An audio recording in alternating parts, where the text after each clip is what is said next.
register. Distinguished panelists, academic experts, and my dear participants, I welcome all of you to this session. I am Radhika Srivastava, thematic lead of IIIDEM knowledge team, will be moderating this very session.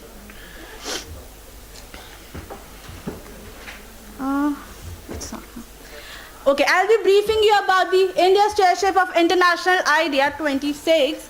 As we all know that India, led by the Chief Election Commissioner, has assumed the chairship of the Council of for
public service has held key administrative roles across Telangana. He successfully conducted election in East Godavari in 2007 and Kurnool 2014 since assuming charge as Chief Electoral Officer of Telangana on 5th July 2024.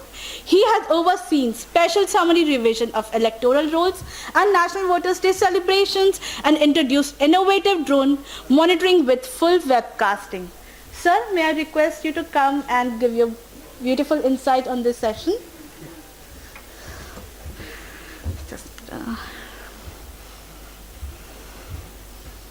अरे क्या कर रहे हैं?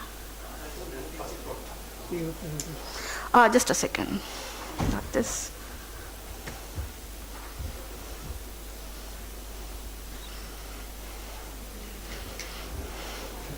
Yes, sir. That one?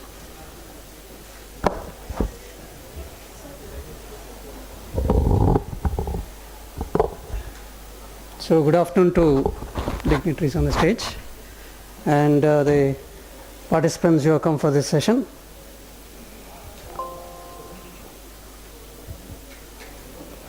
So the theme given to us is ease of access to voter register.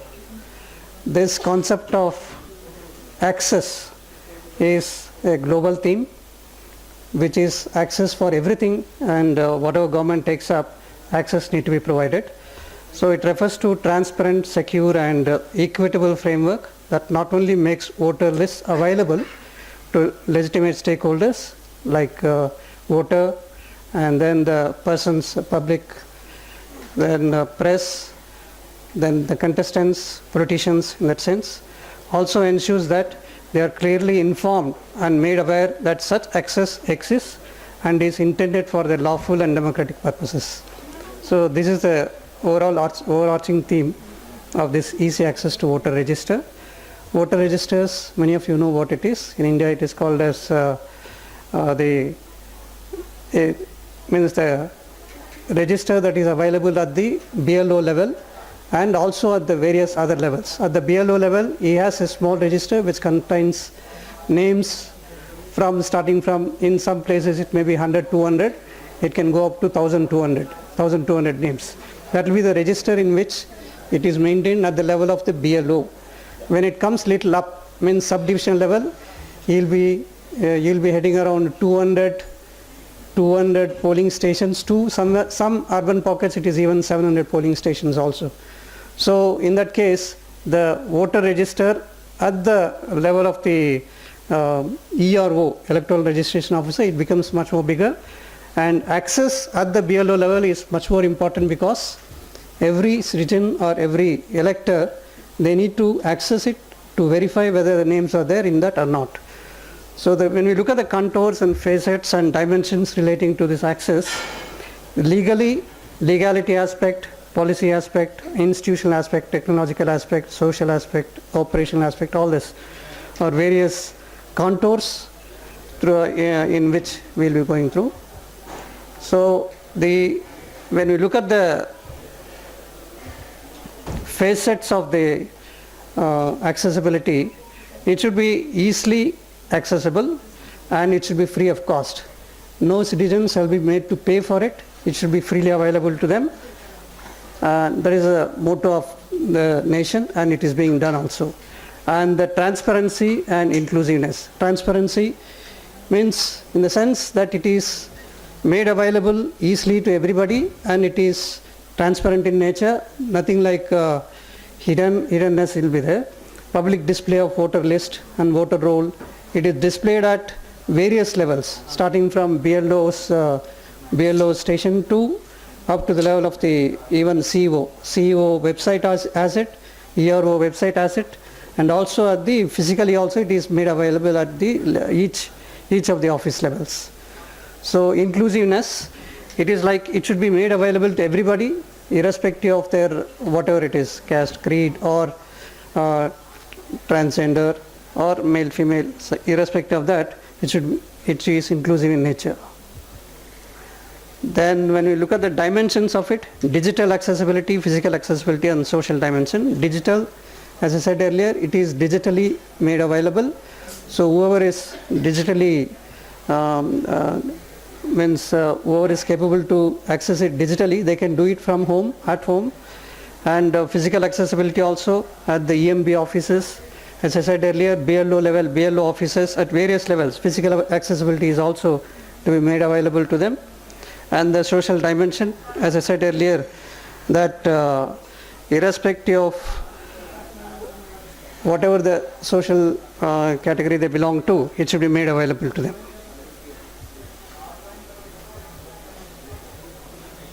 Then the same themes again, accessibility, accuracy, integrity, transparency of the data to be made available, and equity, irrespective of what they belong to, equity, then inclusion, all this are the various aspects relating to it. And relevance of this theme is, it is relevant to every one of us because it empowers. As a voter, we need to be empowered to know that the details or the facts relating to us are there available in the voter register, and it empowers us to ask for it and also vote also. Compliance and global standards also, when we look at it, universal suffrage is the thing that is seen all over the world in all the democracies across the world. So accessibility to a voter to know that his name is there in the voter register is important. Globally also it is, global standards need to be followed. Then it spans across the entire electoral cycle, irrespective of whether elections are there now or next year or then after that. easy access is all through. So if you take India, the electoral registration of electors is happening in 4 different stages at 4 different periods. During these different periods, they can get themselves registered, and they can also access it, and whoever has not got themselves registered also, they can register during this period. Then digital inequality and access gaps. There should not be any gaps relating to the accessibility, and it should be followed up. Then election management bodies, it should be accessible to EMBs, political parties, voters, media, and regulators and others. To all these various categories of stakeholders, it should be easily accessible to them and made available to them also. Then the model standards and best practices around the world, if you take, it goes by the theme that what must be guaranteed and how it can be achieved in reality. These are the 2 different values that is being followed all over the world, and it is implemented also. Then global experience and practitioner insights have increasingly recognized that voter registers are not only mere administrative tools but public democratic infrastructure, and it is available to each one of them. Then contemporary challenges to this accessibility is misinformation and lack of access to technology, and the mobility aspect. These are the 3 different aspects which becomes a challenge when the voter or the person does not know whether it has been, if he is not technologically savvy, that becomes an issue. Then misinformation during elections, especially misinformation that your name is not there in the register or your name has been struck out, that kind of misinformation also leads to issues. And the mobility and urbanization is an issue that always casts a shadow on the accessibility, because the urban pockets are highly overpopulation is one aspect, and then accessibility related is always an issue in urban pockets which need to be addressed also. Then learning adaptation and future readiness, as there may not be a single model based on which we can say that access can be made available. All over the world, various practices are there in the world, and no single model fits all. It varies from country to country also. Thank you. We look forward to questions from your side. We'll be able to elaborate on the same. Next. Yeah.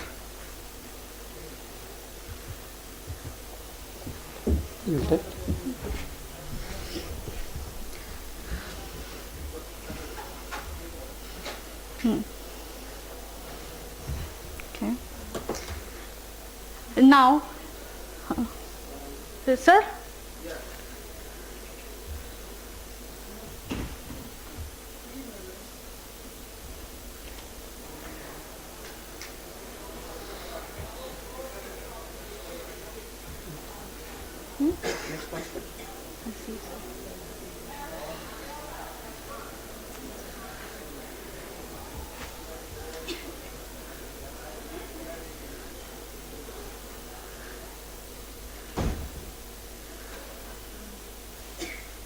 Just a second.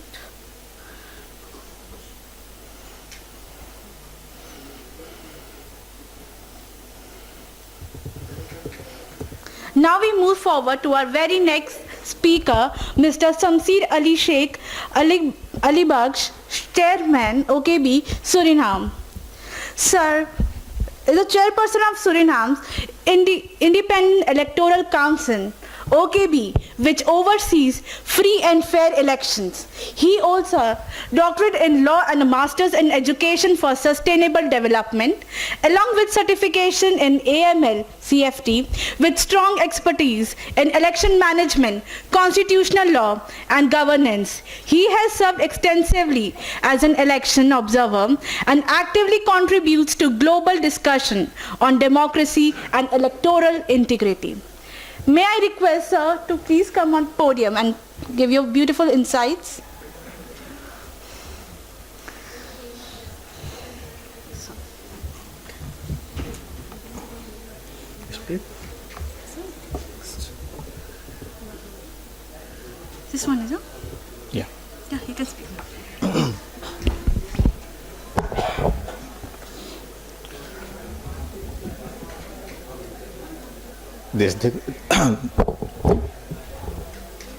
Distinguished ladies and gentlemen, good afternoon.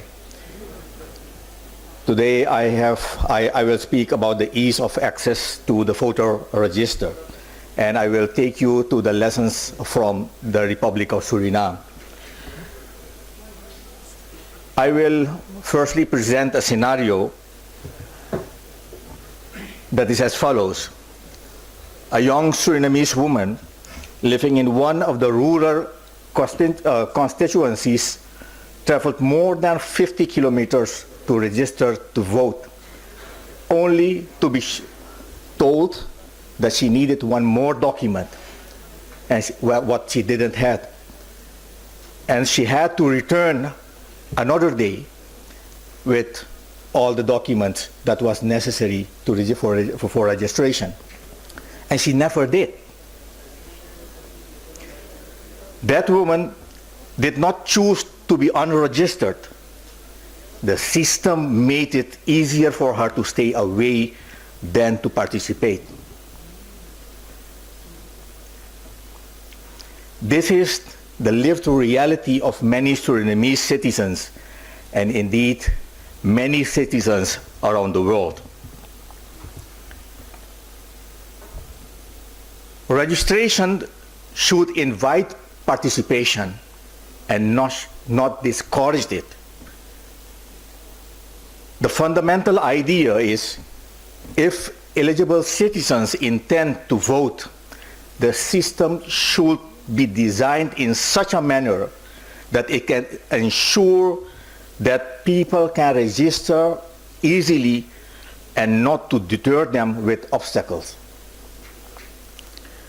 And this principle reflects our shared democratic commitments from Paramaribo to New Delhi and to all other parts of the world from which you have come. The Republic of Suriname has a long tradition of democratic elections and high civic participation. In the past almost 5 elections in Suriname, we have a turnout of that can be estimated nearly 70 to 75%. That is a strong expression of democratic engagement. There are rather countries where you can reach such a turnout. Moreover, the OAS Electoral Observation Mission, who came during the Surinamese elections, recognized the efforts of the election authorities in Suriname, especially in voter education and access to information compared to previous cycles. Let me tell you a little bit about the electoral system in Suriname. In the most countries in your region probably, and also in Europe, in the United States of America and Canada, there is one EMB, one electoral management body that organizes elections, and they do from 0% till 100%, all activities almost. In Suriname, is that not the case? In Suriname, elections are organized by the government itself. The Ministry of Home Affairs is in charge on behalf of the government to organize the elections. And the Independent Electoral Council, that is the what you see on the slide, the original name is the Onafhankelijk Kiesbureau, abbreviated OKB, is in charge to supervise the elections and see that everything is going according to the law, that the elections are safe, free, and fair. So the Independent Electoral Council plays a pivotal role in the Surinamese economy and in the Surinamese democracy to safeguard elections in Suriname. In Suriname, we publish also the voter list, and that is a duty of the Ministry of Home Affairs to display the voters list before the elections takes place. And citizens are allowed to verify their details online or at a local civic affairs office, and this fosters transparency. These, according to the law, the voters list should be displayed at every police station, at every office of the civil registry, and at every office of the district commissioner in every district. Suriname is divided into 10 districts, and in every district you have at least one district commissioner. So you can imagine that the voters list are displayed countrywide. And not only that, the voters list has to be published also, so that everyone can verify their details and, if so needed, make complaints. However, the work is not done. Practical barriers remain, especially for citizens in the remote areas. In Suriname, we have one of the biggest districts called Sipaliwini. Is called the hinterland of Suriname, and there the infrastructure is very poor. So to reach those areas, mountainous areas, through rivers, either by the boat or by aeroplane, you can reach those areas, and tribal communities are living there.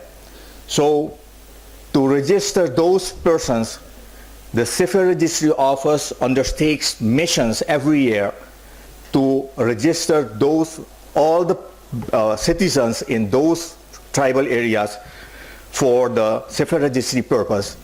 And in Suriname, the voters list is also kept by the Civil Registry Office. So the Civil Registry Office is a branch of the Ministry of Home Affairs. And during the elections, from the database of the Civil Registry Office, the voters lists are produced. But even due to all these efforts by the Civil Registry Office, what we see is that during every elections, we encounter a lot of problem with the voters list. There are dead people on the list. People has left Suriname, for instance, and never made any notification to the Civil Registry Office, and that makes that those persons are still on the register on the list. We have also that there are some administrative mistakes that the Civil Registry Office makes, and due to those mistakes, data in the voters list are also sometimes not correct. So, and that's why the displayment of the voters list is very important, so that it is a guarantee actually for the voters to go and look and verify their data if the data is correct. That is one. And secondly, if the person is on the list. So those are the guarantee measures that the legislation of the Republic of Suriname has incorporated. This is our learning. Progress requires not only legal frameworks, but constant refinement in implementation. And that is true. We have to refine our tasks in the implementation phase. What we have learned from the Surinamese case study is that accessibility must be multidimensional. Simplifying registration is not about one tool, but a suite of channels, online portals, that lets citizens verify or update their details is a very important development that we have had in the last 2 elections. Civil registry outreach through civil registry offices countrywide is also one of the biggest measures that we have taken into Suriname to guarantee the accessibility. Carrying out missions to the interior of Suriname, going village by village and community by community to register citizens, including eligible voters, is another measure. Voter education and campaigns. Voter education campaigns that explain processes, requirements, and deadlines widely is very important. And that is also one of the lessons learned in Suriname. In Suriname's recent elections that took place on the 25th of May 2025, broad campaigns helped us to ensure many citizens knew where to vote and how to check their registration, and advance from cycles with more confusion. This lesson holds universally. Access means choice, not just simplification of on paper, but in practice. We can have very good rules, very good processes, working instructions, procedures, but those documents, how professional it may be, is not enough. Community-based and proximity solutions work is the second lessons learned from the Surinamese case. Suriname's geography, dense rainforest, island district, and sparse population in places like the hinterland make centralization impractical. Local partnerships with community leaders and temporary mobile registration units could reduce the travel burden for rural citizens, and this aligns with global best practice that meet people where they are rather than expecting them to come and fix offices. In Suriname, another problem that we face is that the civil registry offices are not in every area. So people living in those areas cannot register themselves easily. And that's why the mobile units are a solution for us to register those citizens and voters. The third lessons learned is about the digital tools that has increased efficiency, and digital tools I must say, introducing digital tools to increase efficiency is not enough. It must be inclusive. Suriname had a program, Waar moet ik stemmen? Where should I vote? That is an interactive portal which allows voters to quickly find their polling station locations using their ID and basic data, for instance, their birth date. This is a powerful tool for us, but it must be backed by widespread internet access. Alternative for those without digital literacy, clear offline guidance. Digital tools should expand access, not stratify it. You can have digital tools, but if the accessibility is not proper, then you will miss the goal. The fourth lessons learned from the Surinamese case is that transparency builds trust, and trust encourages registration. Ease of access to the voter register and how it is managed matters for confidence. When citizens can verify their registration and polling places are well before election day, transparency grows. you can imagine that the literacy percentage in Suriname is about 50%. That means the another 50% is low educated person, and those persons need to be helped. We have to help them to find their data, to know where they have to go for registration, where to go to cast their votes, etc. So tools is only a solution for those who are educated and can manage to use those tools. But for the illiterate group of citizens, even the best tool don't work properly. You have to help them and make them aware. You have to educate them. And when citizens can verify the registration and polling place, then they are aware, and that makes that the transparency grows. In Suriname, provisional voters lists are displayed, as I have already mentioned, and published well ahead of the election day.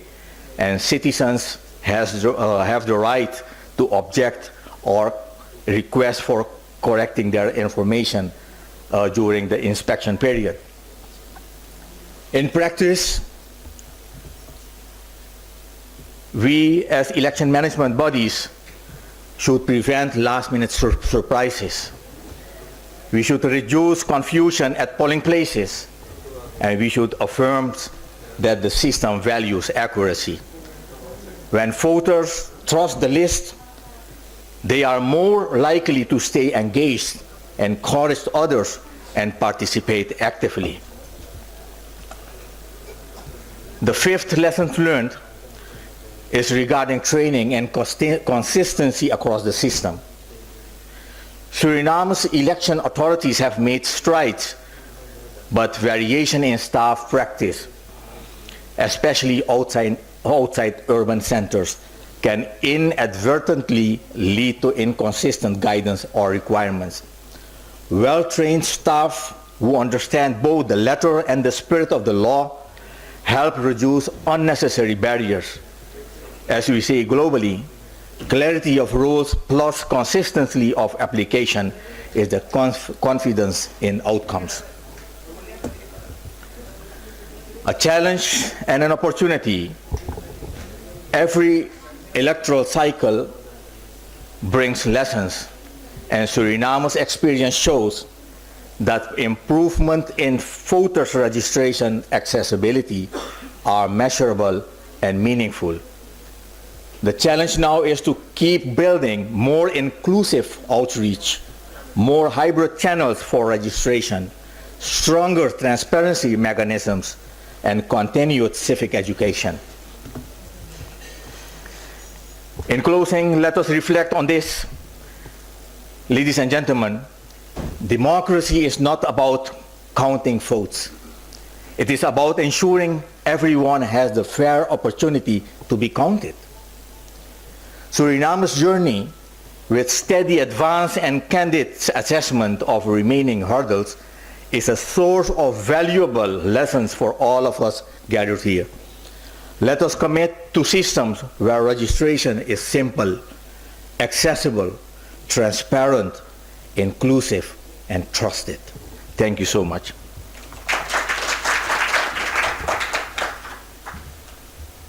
Thank you so much, sir, for such an insightful session. I may kindly request all the speakers just stick to 8 to 10 minutes of presentation, as it will hamper our session flow.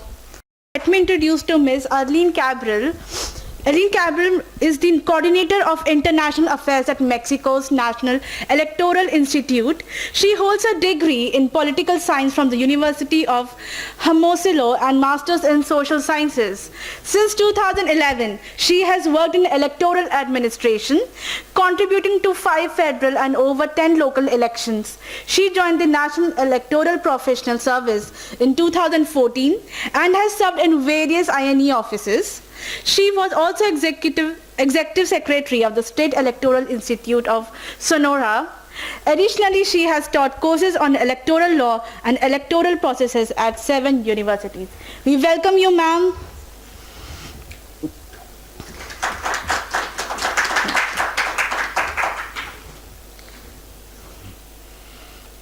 This one?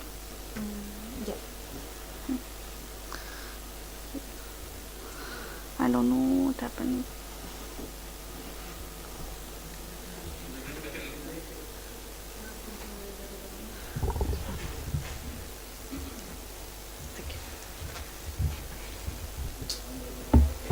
Hello, good afternoon. Can you hear me? Yes. Okay. Thank you. Good afternoon to all. Good afternoon.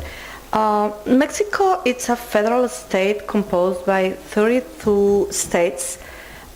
Mexico City is the seat of the federal branches. The government system is presidential, and both the power of the federation I'm sorry, and that the 32 states are based on a principle of division of powers among the executive, legislative, and judicial branches.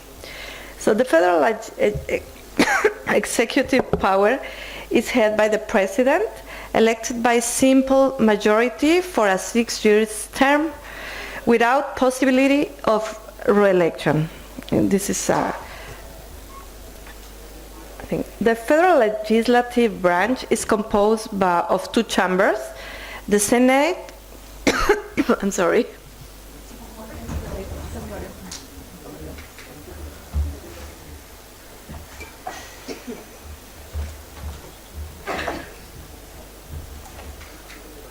Okay, I'm sorry. Well, our 3 powers are elected by vote. This is a very strange thing in the world, but in Mexico we have 3 elections for executive, legislative, and judicial. So this is a thing to take in account.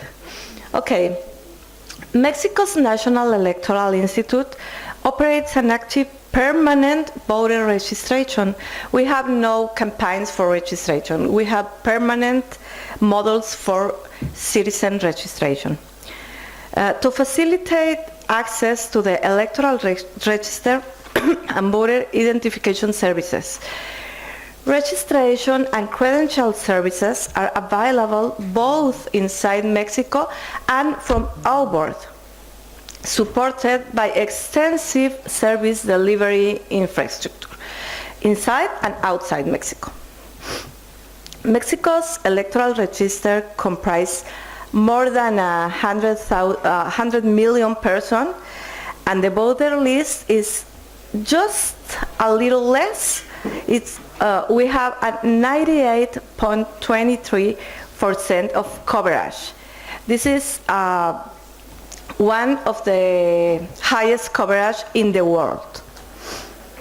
Our composition is very equal for men and women. And we have our ID, the voter ID. It's like the ID for all the citizens, Mexicans, to do anything. We don't have an ID from the government, thank you, but our ID for voting, it's like the ID for every Mexican. And why is this possible? Well, we have a lot of security measures for the voter ID card. We have 15 micro things in the voter ID card to make it very secure document. You can see that. I don't think it's necessary to mention it, but it's important to tell you we are very concerned about the security and the accessibility. We have a model of our voter ID card, and it was the new model with the QR, but we have 10 years ago I'm sorry, the ID have 10 years of vigency because we try to make another issues, another innovations for the ID. So one of the innovations, and we are very proud of that, is citizen service centers for voter registration and visit to domicilian, because we have a lot of people. It can go to the voter registration centers, but a lot of people who wants to go to the voter registration centers. So we have a lot of inclusive IIDEMs in the both sides, for domicilian and for people who comes to the centers. This is an example of an ID identification in the house of the person because he's on bed, and the mobile module. So we have all the infrastructure to go to the house, to the cities. Okay, overseas credentialization results from 2016 to December 2025. In the process, complete more than 2 million of credentialization overseas. Credentials delivered to the address provided by the citizens, more than 1,800,000, I'm sorry. And we have confirmations, a little less from 1 million. We have an opportunity area here because we have a lot of Mexican aboard out of our frontiers, so especially in the United States. So we need to make a bigger effort to keep they with Mexican document and Mexican identity. So this is a little comparison. India has 1.43 billion people. Mexico only have 100 million people approx. But in America we are a big country, and in land we are not so smaller than India. We have like 2-tier parts of India landing territory. So the number of states in Mexico is 32, and the borders list I saw in the past is over 100 million. So we have rivers, we have mountains, we have desert, we have, you know, some particularities, but almost 100% of the population have a voter ID. So we have a lot of efforts with the parties, the political parties in hand by hand with the political parties to be very secure procedures and very accessible procedures. So this is all, and I am ready to your questions. Thank you very much.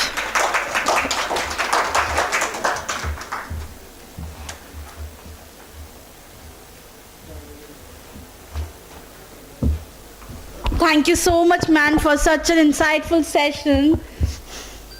It was very beautifully spoken, ma'am.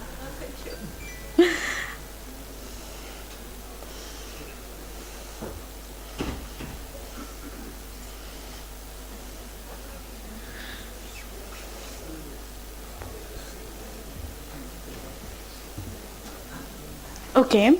Now, as we move forward with the session, now I would like to introduce you to another speaker, Dr. Ardra Surendran. Dr. Ardra Surendran is an assistant professor in the Department of Liberal Arts at IIT Hyderabad. Trained in development studies and sociology, her research focuses on gender, public policy, labor and development. She teaches courses on development sociology, women and policy, and social stratification, and is currently researching the social history of women athletes in Kerala. She also serves on the editorial committee of 2 international journals. We welcome you, ma'am, for your insightful session. Just a second. This one. This one? Over to you, ma'am. Thank you.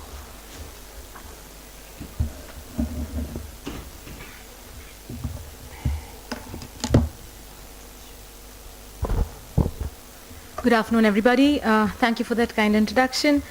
I am a sociologist. I largely work on questions of social inequality, gender, and public policy. So the attempt here is to try and bring in some of these discussions into the discussions about electoral democracy and the link between social justice and electoral justice. That is broadly what I'm attempting to do here. So we will do this by trying to understand what have been the efforts towards ensuring social justice, particularly in the context of our sub-theme, which is access to electoral registries. And I'll try and highlight some of the efforts that have been made in the Indian context for women, for transgendered individuals, for people with disabilities, and other socially and historically marginalized communities. I will try and highlight some best practices. There are, however, a set of emerging concerns, because these are concerns related to generally the nature of social exclusion the world over, and in the particular national context of India as well. And I will try and outline a few ways forward in terms of what have been our lessons and what has generally been the comparative policy experience.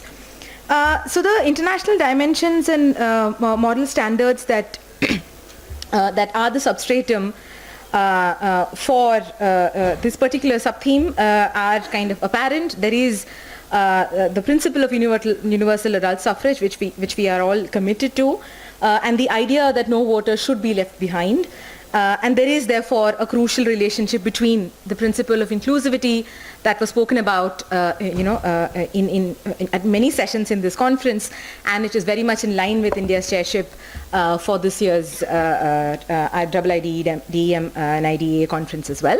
So we do also, in addition to that, have the UN Convention on the Elimination of All Forms of Racial Discrimination, the CEDAW Convention, which is on the elimination of forms of violence against women, the CPRD on the rights of persons with disability, the Sustainable Development Goals, particularly Goal 16, which is about ensuring full political participation for women from marginalized backgrounds, and of course the key priority areas identified by the UN Women. Now, why is this important for us to think about as a community that is interested in inclusive elections and inclusive democracy?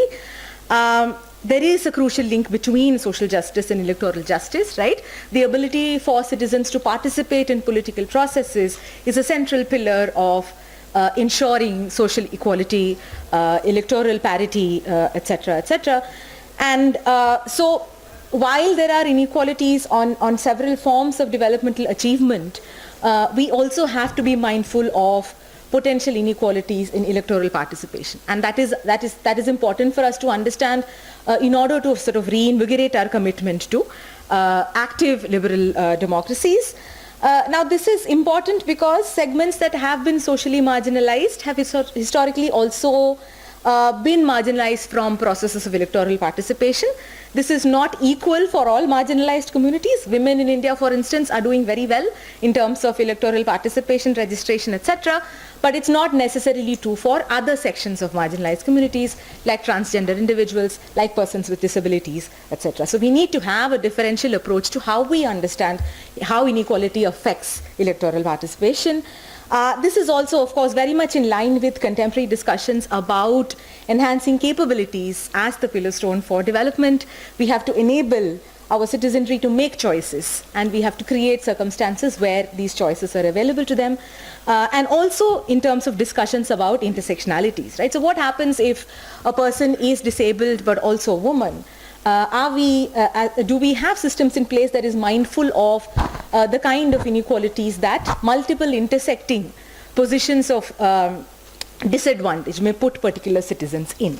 So this is also something that in India at least we have made an effort to understand and try and address. The larger question I'm sorry, that is of interest to us here is we have a lot of material about the extent of, for instance, participation of women in terms of their representation in parliamentary seats, ministerial positions, etc. Right? So the discussion about political participation becomes a discussion about representation. But what about participation itself, right? What about the question of actually participating in elections? And this is where there has been records of exclusionary experience of transgendered individuals, for persons with disabilities, etc., globally and definitely also in the Indian case. And some of this is accentuated by already existing structural challenges, which was addressed by the chair as well in his inaugural remarks. Comparatively lower levels of literacy for socially excluded populations compounds their inability to easily access the voter registry, register, and also verify their registration and eventually turn up for vote. Differentials in digital access and literacy is another kind of problem that we have identified. There are infrastructural constraints in terms of access, physical access to internet, mobile phones, etc., and a series of information asymmetries in terms of simply what citizens are aware of and how there is a difference across different social segments in terms of what is it that an average citizen is aware of, right? And we have made a series of efforts to address some of these questions, and some of the best practices that I would now highlight involve our efforts to increase participation, registration, and also access to verification facilities. For particularly transgender individuals, there was a campaign that was launched prior to the elections in 2019. And by the general elections in 2024, we have managed to register 48,000 transgender individuals on the electoral rolls. This went up from a number of 4,000 prior to the 2019 general elections. There has been systematic efforts to increase persons with disabilities participation and registration, culminating in the very last step of home voting, which we allowed in the 2024 general elections, where disabled voters would be visited by election representatives to actually record their votes. So the model standards in this case are fairly apparent. In addition to the Constitution and Article 326 and the Election Commission itself, we have introduced online voter registration. We have a new initiative called the Systematic Voters Education and Electoral Participation, which is targeting young voters and encouraging them to register and also verify their registration, and of course systematic, periodic, and intensive revisions. I just want to quickly point out some of the best practices that have helped us address the social justice question. One of them are detailed ECI manuals about the constitution of electoral rolls, detailed SOPs on the inclusion of different sections of marginalized people, including women, pre and post-marriage, homeless citizens, commercial sex workers, persons with disabilities, and we introduced the third gender option, like I was mentioning, on the ballot paper since the 2019 general election, so that citizens can register as transgender individuals. As far as administrative mechanisms to ensure accessibility is concerned, we do know that we have all 5 forms of accessibility ensured, and India is perhaps the only nation in the world with all 5 forms of accessibility for voters in terms of access to the electoral register, which cuts across physical, digital, and telephonic kind of means. As far as digital tools are concerned, we do have apps. There is the Voter Services Portal, the Voter Helpline application, and Saksham, specifically targeting persons with disabilities. We also have a series of outreach and awareness activities targeting different sections of socially excluded populations. I was talking about the 2019 initiative where making India accessible, the elections accessible, was one of the central themes of the general election in 2019. There was a series of kind of efforts that were made, including the availability of trained assistants, specifically trained electoral assistants for persons with disabilities, a range of multimedia awareness campaigns, etc. And also similarly campaigns to encourage TGI registration in both 2019 and 2024. One of the electoral icons for the Election Commission of Karnataka in 2024 was a very famous transgender activist which encouraged transgender voters to go forth and register. So having said this, in the context of all of these efforts, there are of course some of the emerging concerns, one of which is the continuity with a lot of the larger constraints about structural constraints about access. So I've spoken about some of these and they persist, right? If there is digital divide, if there is disproportionate literacy, etc., that tends to kind of flow into questions of registries and access to registries as well. Similarly, like I was saying, there is the discussion on participation in terms of representation of women or representation of transgendered individuals, PWDs, etc. But on questions of participation, we don't have as many discussions, which is something that we should undertake, something that I'm suggesting as something for us to think about. We also maybe need to think about the generation of quantitative data on the efficacy of electoral processes, specifically for socially excluded populations. So how do we move from actually encouraging them to register to actually ensuring that they vote? And what is the distance between the process, the first process and the second process, keeping in mind that these are socially excluded populations? And so therefore, my final set of interventions are to think about a series of ways forward, which are connected to sort of our general interest in mainstreaming social justice in public policy. It follows from there that we mainstream social justice in electoral participation as well. So like we have targeted awareness campaigns for registration, we could have targeted awareness campaigns to ensure that citizens also verify. Because the gap between registration and turning up at the electoral booth and realizing that you can't vote is something we are trying to sort of manage. Targeted assistance for enabling and verifying access through portable technology and trained staff. We have tried this out in other domains, including community health access, etc. This could be replicated in the context of voter access as well. Publicity campaigns similarly focused on accessing registries. It's not enough to register, but you need to verify your registration, particularly for, again, socially excluded populations. And as an academic, of course, one of my suggestions is also that we approach this from a point of view of study to really understand in a qualitative manner what are some of the procedural dimensions of people accessing these registries. Are there difficulties that socially excluded populations are facing? I feel like we could learn a lot from there before we formulate a more concrete path forward. Thank you very much. I look forward to questions.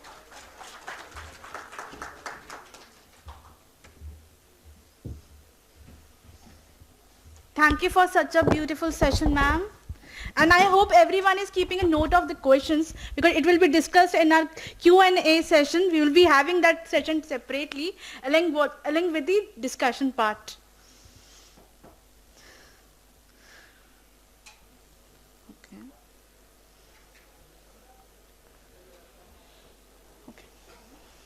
Okay, as we move forward, now let me introduce to our next speaker, Dr. Vagishan.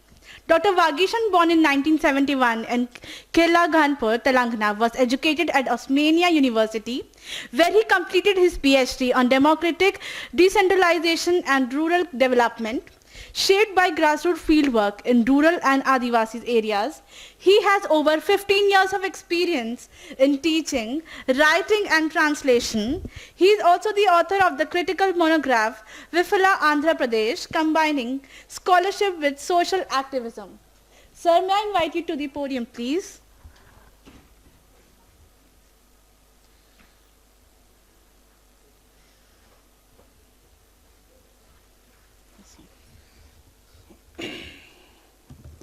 Good afternoon, ladies and gentlemen, and people on the stage.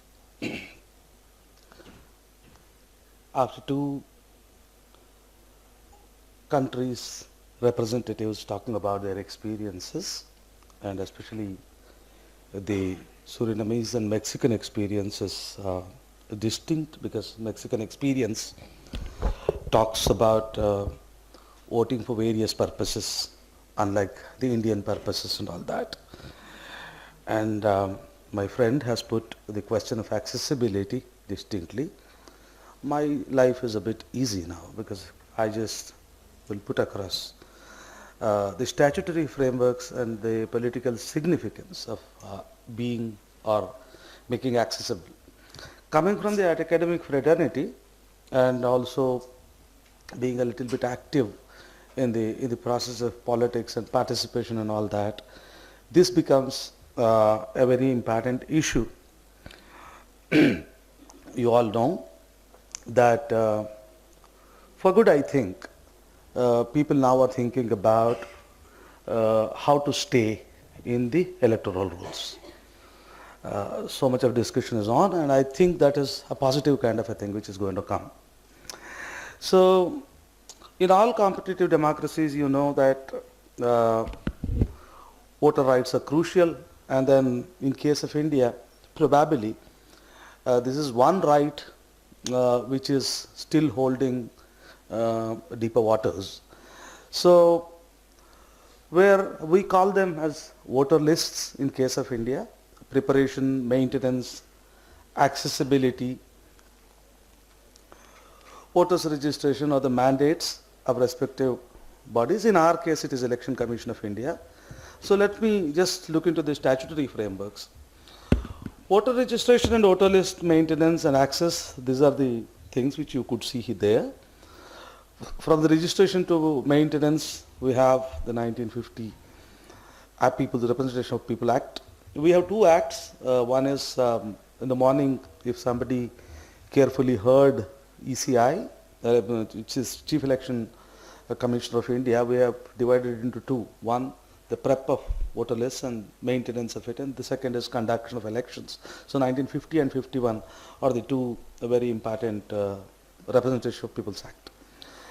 Earlier, the age of registration was 21 years, and then 61st Amendment made it 16 years and all that.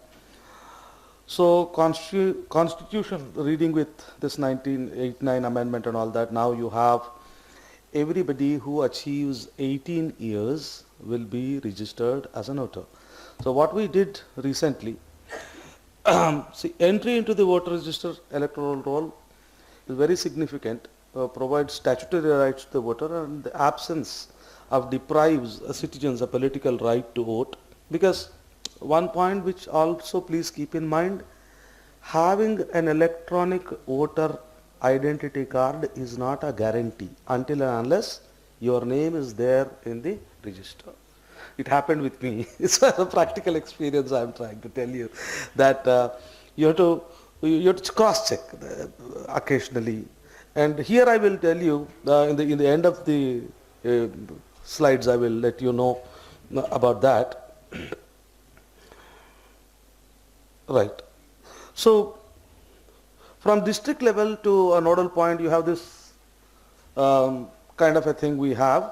From ECI to booth level officers and all that, I'll just show you the Election Commission of India, and down the line, how big a structure keeps working and all that. Being very aware of it is important, because booth level officers, supervisors, so you could see this hierarchy going up, and then let me tell you, it keeps working 24/7. So the Election Commission of India and the voter registers, you could see Form 6, Form 6A for an NRI voter, Form 7, and here you could even have corrections in electoral rolls and transparency on entry into the electoral forms and all that, transposition of entry kinds of stuff and all that. You could see here in this chart, you can even put person with disability thing into electoral card. This is an accessibility measure. We have web-based voter services. Election Commission of India has the voter service portal, and you can register whosoever is electronically literate. They can go and do this. And let me pause for a minute and tell you, it is not just online accessibility, offline accessibility. Probably you may not have accessibility to something, say like public distribution card or what we call as a ration card and all that. Getting those things are very tough. But accessibility, especially to the voter register, is relatively more available at our place. That much I can say. So this is on the electronic side. One need to create an account with the mobile number. Whosoever have, this is a big number of good experiences are coming. My wife was reticent from becoming a voter for quite some time when I was asking, but then when I told her systematically, and then I said that there is a possibility where you need not move around and do things on your own and all that, probably that one thing that you need not go anywhere might have been sounded wonderful, and then she made it. So you could see this coming up in a big way. This is happening. So you have this voter service portal. Many people may not be, because those people who have a digital literacy disadvantage or literacy disadvantages may not use it, but then a point is clear that each booth level political activist is now aware of it. That much I can say. Right. Electoral roll, our voter lists are arranged in polling station and all that you know. Registered electoral rules of 1960 updated from time to time are there, and manual on electoral rolls March 2023 is there. The earlier version was 2016, which was available, and now this 2023 document 10 edition 2 is what is available to us, and then it is very clearly mentioning what to do and all that. There is an updating process annually. Every January you will have an updated version of voter list available, and you could see various political parties will participate, draft is published. So there is a process which keeps going on. Here let me put one very important point to the audience. For the past 15 years, what I could see as a student of political science, or 15 or 20 odd years, what I could see is, there is a serious lack of enthusiasm in political parties by and large, barring in few states, barring with few parties. We as students of, we should now very seriously look into why this apathy is coming. I crossed 51, 53 and all that, and then I would rather say this apathy, that is political parties not seriously engaging their people, or political parties are also finding it difficult probably of getting those kind of what I call as the workers at the booth level, what I call as the karyakartas at booth level. This is missing, and I'll tell you, this I call as some sorts of a serious updating and revision. I just tell about these three things. Intensive revision is there, summary revision is there, sometimes it is called partly summary and partly intensive. So special summary revisions are also there. All political parties, according to the rule book, are made aware of these revisions. So access is there. These are the two basic access points. You may say why two? One is tells you about the current status, and the one will give you voter list of the previous year's documents are also given. So that is how it is.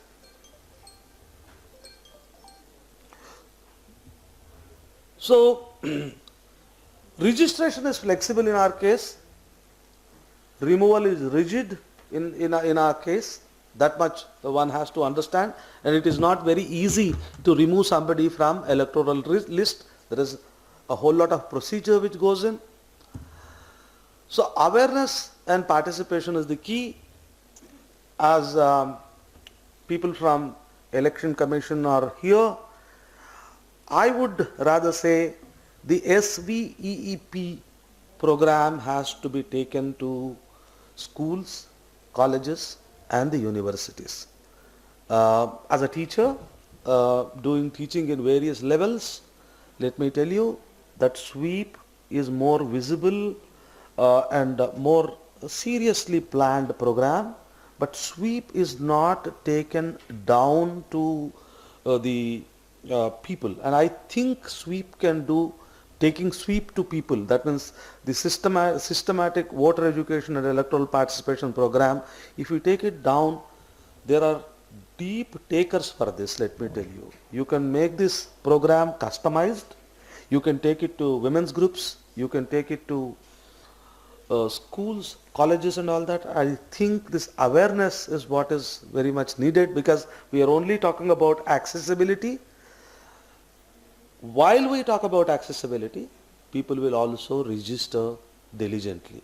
This is what I will say. Any questions I will answer later. Thank you.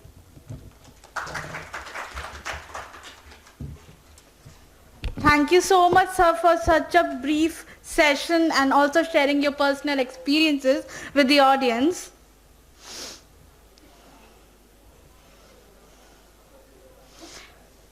Okay. So,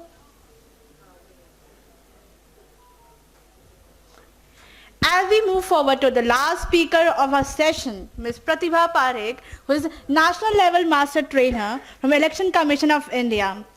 Pratibha ma'am is a 2006 batch officer of the Rajasthan Administrative Service. She has served as Assistant Collector and Sub-Divisional Magistrate in various districts of Rajasthan. Her key assignments include Commissioner of Municipal Council Alwar, DIG Registration and Stamps and District Supply Officer, Jaipur. She served as Joint Chief Election Officer of Rajasthan for 2.5 years.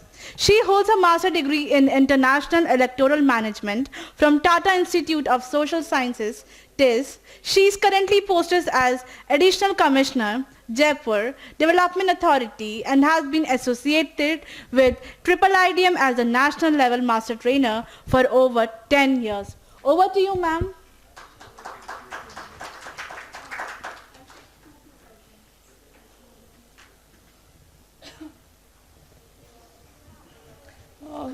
Thank you, Radhika. Thank you for such a kind introduction. And basically, you have raised the expectations from me. But I would say that, trust me, I am 5 to 10% of this whole introduction and your expectations, and the expectation that has been risen because of the discussions, the scholarly discussions I have heard. I was really not expecting that this would be that scholarly discussion. So I prepared very basic things, and I hope you will not sleep in those 5 to 10 minutes I'll speak, because considering the fact that High Court of Delhi and the Supreme Court in some cases have considered sleeping as the fundamental right under Article 21. So please don't exercise this right while I'm speaking. So the basic topic was ease of access to voter register.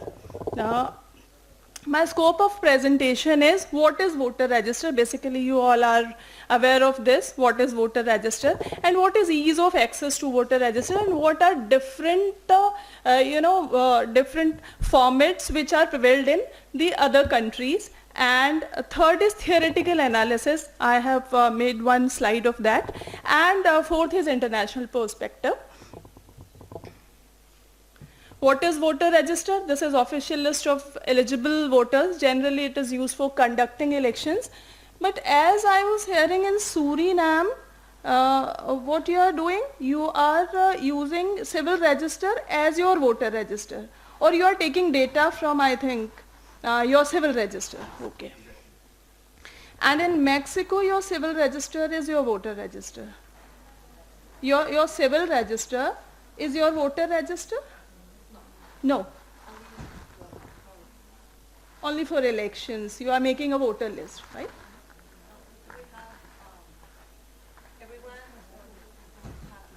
Who has the voter ID?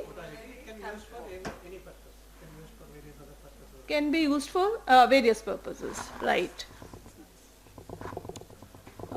So, voter register models, as we discussed, one is civil registry. Some of the countries, they use their civil register as their voter register. They don't make a different voter register.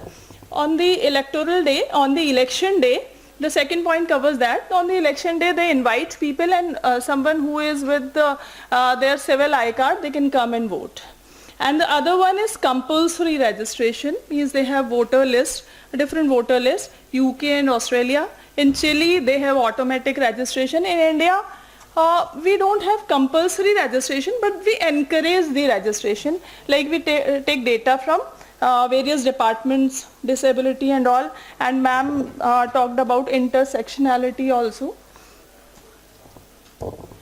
So when we are discussing various political theories about registration, one is liberal theory. Liberal theory, John Locke and J.S. Mill, they said that voter registration is a fundamental individual right. And Republican theory, Rousseau and Hannah Arendt, they said active participation, voter registration, they are key basically of democracy. And if somebody is not registered, means he is civil alienated person, and they talked about democratic backsliding also. And then Marxist perspective. Then ma'am, I think your point was regarding Marxist perspective and feminist political theory when you talked about intersectionality also, because Marxists said that this whole election process, this is for capitalist people only. This is not for weaker class.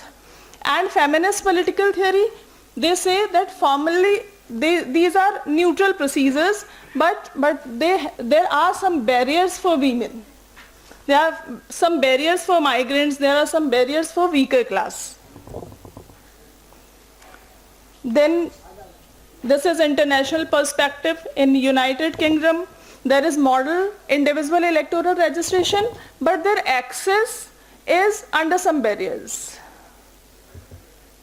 In United States, this is decentralized system. This is all state-based, varies by states. Some states provide open access to voter rolls, others restrict uses. And India, basically it is centralized and decentralized, both. It is centralized, supervised by Election Commission of India, but it is made at level of ERO. And Granville Austin, he said that voter registration in India, it is basically India's constitutional social revolution, because we introduced this universal adult suffrage. So my closing remark is about challenges and concerns, that if you give access to your voter register, there may be privacy concerns, there may be data misuse for political targeting, there may be cyber security risk, and there are exclusion, there is a challenge basically of voter list, exclusion of marginalized groups if digital divide exists. So that's from my side.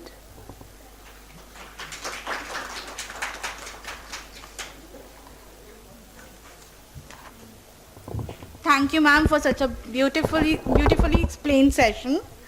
And now, yes, we are just going to. Now, we are moving forward to a discussion and question and answer session. So I hope everyone has jotted down their own questions. Right now, working, yes. So, who will be raising the first question and to whom? You have to be very specific. Yeah. Yes, sir. Yeah.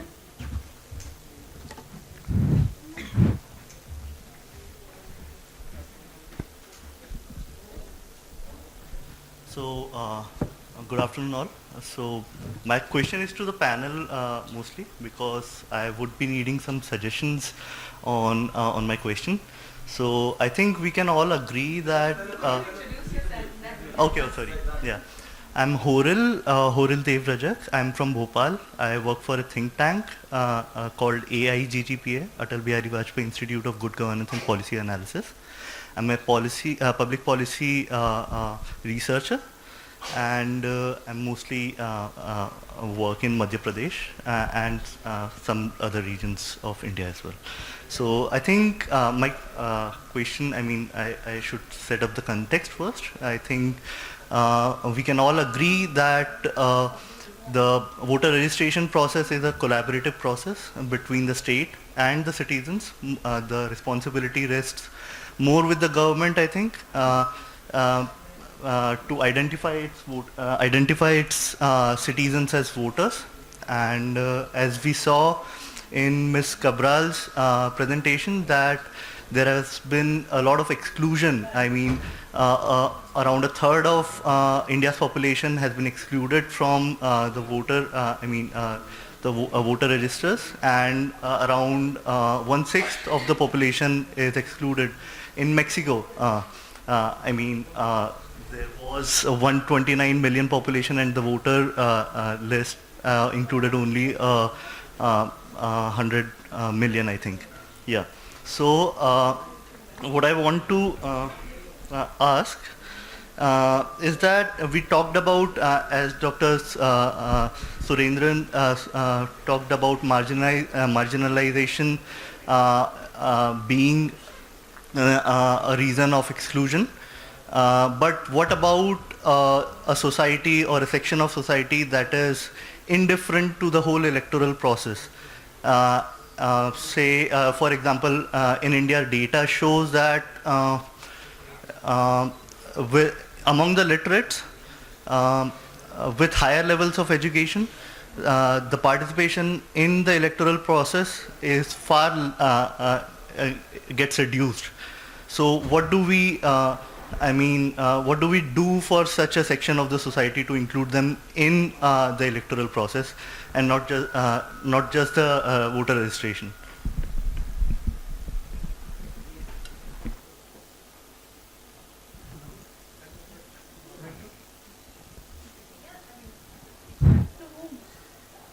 General, anybody can answer.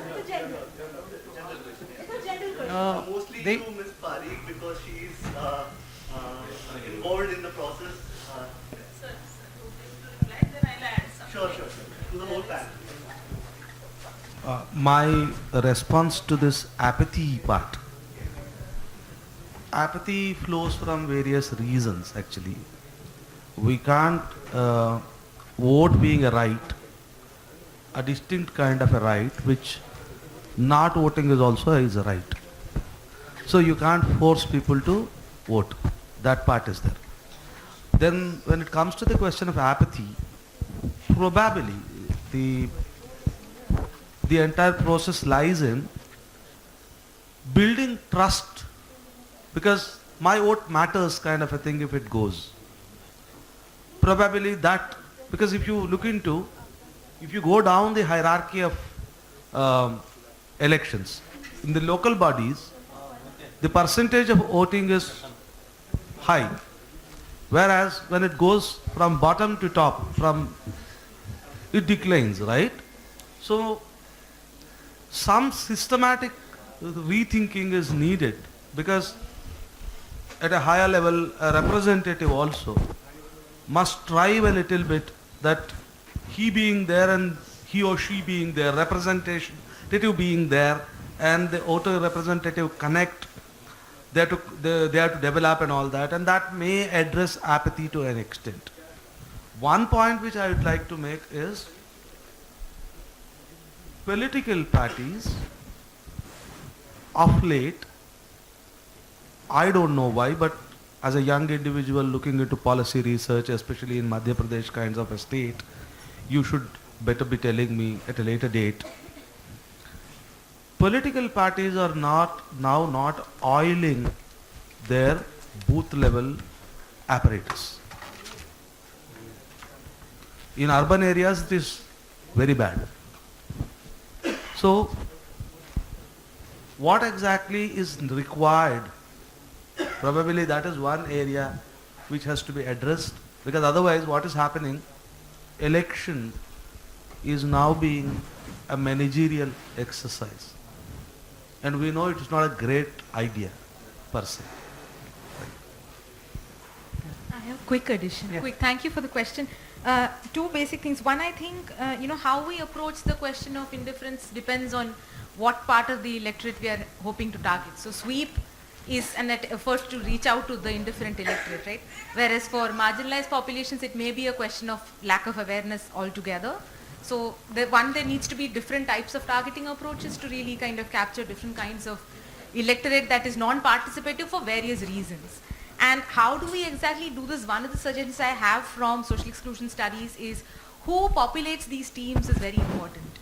So if we can have corresponding demographics speaking to sort of excluded populations or indifferent populations, women speaking to potential women electorate, disabled voters speaking to, that representational diversity is very important in reaching out to that right populace. Yeah. Thank you.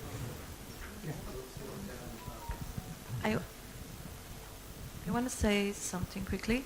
In Mexico, we have one of the most equalist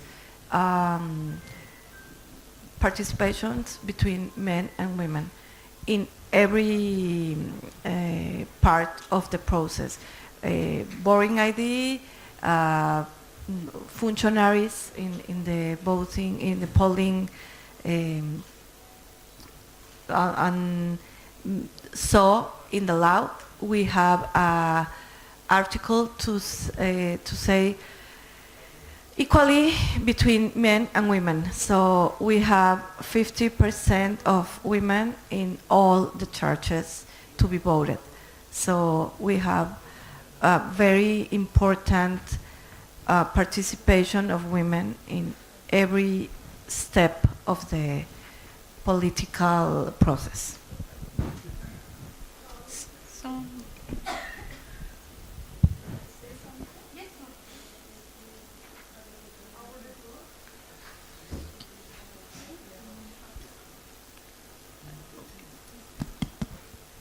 I think what ma'am and sir said, that there are 3 points involved in this. One is trust, second is knowledge, means awareness, and third is access. See, one is the urban apathy I think you were talking about.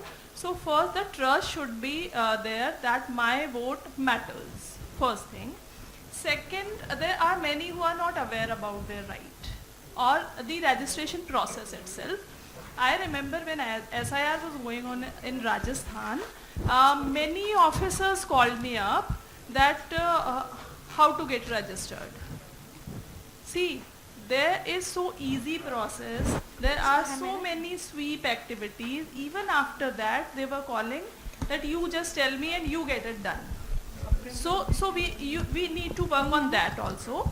And third is access. At the time of participation, so I'll give you an example of a place in Jaipur called Rangoli Gardens. It's a society basically, and there are 1600 families living in this.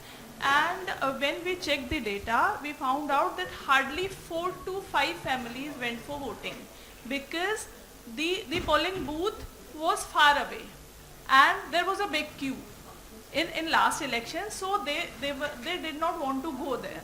So what we did, we established 3 booths inside Rangoli Gardens and the voting percentage was 90% there. So the question of access is also there, question of facility is also there, right? I think I answered your question. Please be all. Any further questions? Relating to your question, Okay, we are speaking about access is one. What we spoke about is access. What you are asking about is participation. Participation is, in India it is left to the individual to come and vote. Whereas from ECI point of view, from all of us, we take several measures to see that a citizen comes and votes. 3 months of various sweep activities, advertising, so much happens before the elections, asking persons to indirectly, asking them to come and vote. It is left to the individual to come and vote. As you said, in urban pockets it is less than 50%. In some places it is even less than 40%. Some of the polling stations in urban pockets, it is that we cannot force them to come and vote unless some policy at the higher level is taken up. Something like Belgium, where we went recently, last week we were in Belgium, there voting is compulsory. If you do not come to vote, you're fined 200 euros, 100 euros, you're fined. So there it is 85%, 90%, the people come and vote there because there is a stringent element in it, like you're fined. It's a policy decision of the government. So we cannot, it is left to the government to take it up. We can only ask them through form of sweep activities. We cannot coerce them. We can only ask them. It's like begging them, come and vote, come and vote.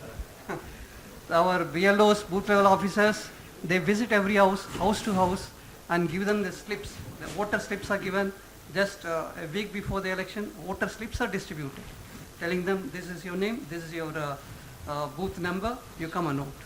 That much we can do. That's it. Thank you. Any further question? Yes, sir. Good afternoon, everyone. I am Gaurav Pandey. I am Electoral Registration Officer from Uttarakhand. I have a question for Samsir Ali sir. Sir, during your presentation, I noticed that you said that elections are conducted by Ministry of Home Affairs and OKB oversees it. So my query is, how do you ensure fair and free elections when a ministry itself is conducting an election?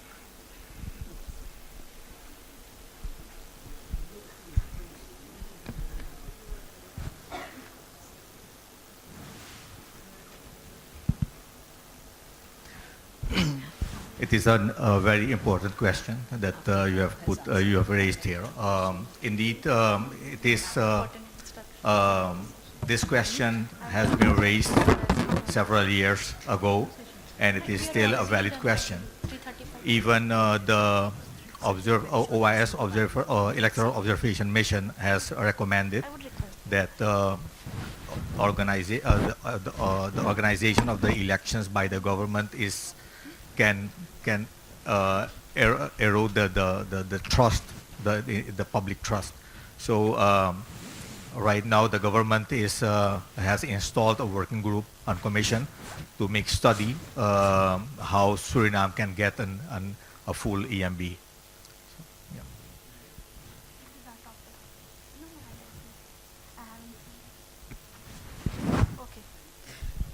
So now we are heading towards the last question of the session. Would you like to introduce yourself? Yes. I am Advocate Mini Ravindran, practicing at the High Court of MP Bench at Indore. I'd like to have a question to Madam Erlene from Mexico. As she had her address said that there is election to every wing of the machinery, that is executive, judiciary, as well as the legislature.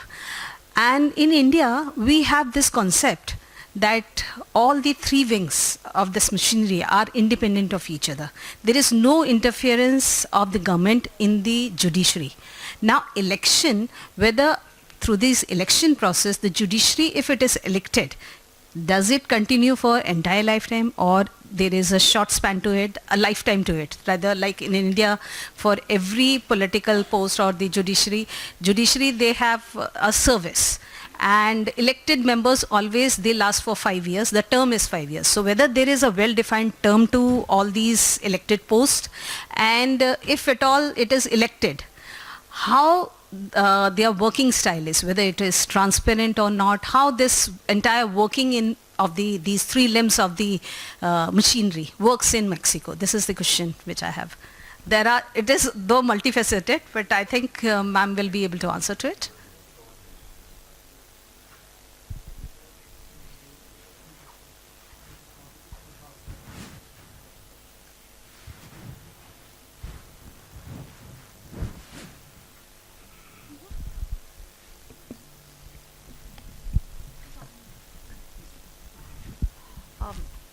This is a new thing in Mexico. We had the judiciary election last year, and the second part, because they're going to be in two parts, half and a half. The second part is going to be in 2027, but the former president López Obrador thought the judiciary system was very corrupt, so they need to change, a bigger change. So he makes these reforms, thank you, constitutional reforms, and the Congress approved that.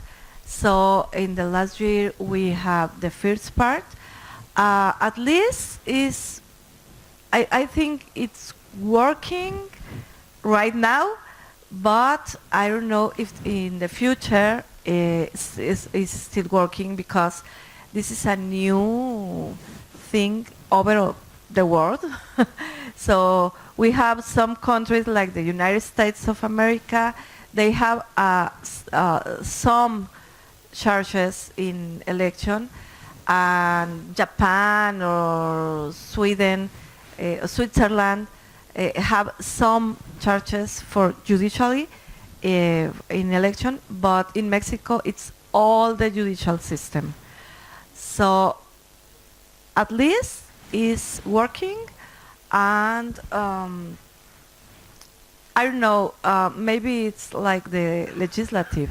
Not everyone is the best, but people can say it. So,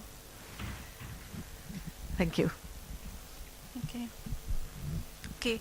As now we are heading towards the concluding of the session, I would like to give my vote of thanks to each and every one of you present here, the panelists, the EMBs, academic experts, NLMTs, everyone, for making this session a worthwhile to all of us. And I'm sure many new learnings, many new experiences and knowledge building capacity has been done for sure.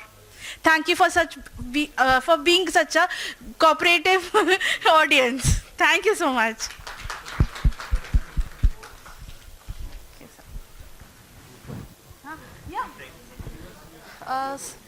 One group photo now, please.